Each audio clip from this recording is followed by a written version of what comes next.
2024 मध्ये जे तक्रारदार आहेत मनोज नांगला वय 39 वर्ष कामाठवाड्यात राहतात ते. तर त्यांना एक मेसेज आला होता. त्या मेसेजमध्ये की त्यांचा ऑस्ट्रेलियाचा विजा मंजूर झालेला आहे आणि त्यांना एका कंपनी थ्रू अपॉइंटमेंटचे लेटर पण आलेले असे त्यांनी सांगितलं होतं. त्याच्याकडून त्यांनी जवळजवळ ₹6.25 लाख घेतले होते. परंतु गेले 2 वर्ष झाले त्यांचा विजाही मंजूर झालेला नाही आहे आणि त्यांना कुठल्याही प्रकारच्या कंपनीकडून ऑथेंटिक लेटर आलेलं नाही आहे.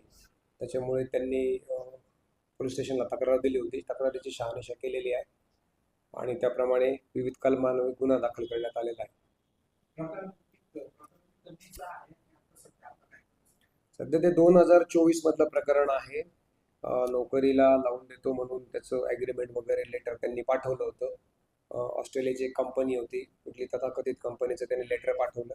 त्याची फिर्यादीला जाणीव पण नव्हती आणि विजा पण त्यांचा मंजूर झाल्याचं त्यांनी त्याला मेसेज पाठवला होता आणि नंतर RTGS मार्फत आणि फोनपे गुगल पे मार्फत त्यांनी पैसे घेतले होते वेळोवेळी ₹5.5-6.5 लाख. नंतर फिर्यादीला लक्षात आलं की त्यांनी कुठलाही रिस्पॉन्स दिला नाही म्हणून की आपली फसवणूक झाली म्हणून.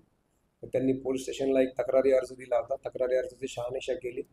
तक्रारीमध्ये तथ्य आढळून आल्यानंतर आम्ही गुन्हा दाखल केलेला आहे 973/26 फसवणुकीचा.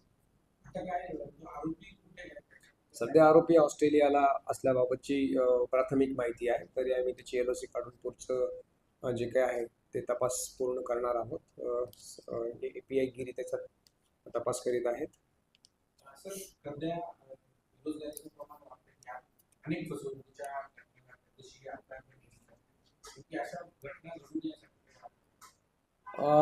बरोबर आहे. काही लिंक्स आणि काही मेसेजेस प्राप्त होतात.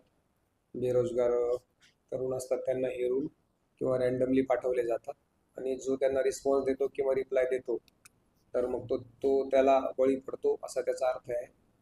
तर असं कुठल्याही प्रकारचे लेटर्स वगैरे किंवा जर कोणी अशी मागणी केली किंवा लिंक्स पाठवल्या तर त्या संदर्भात आपण खात्री करावी अगोदर किंवा कन्सर्न कंपनीशी खात्री करावी.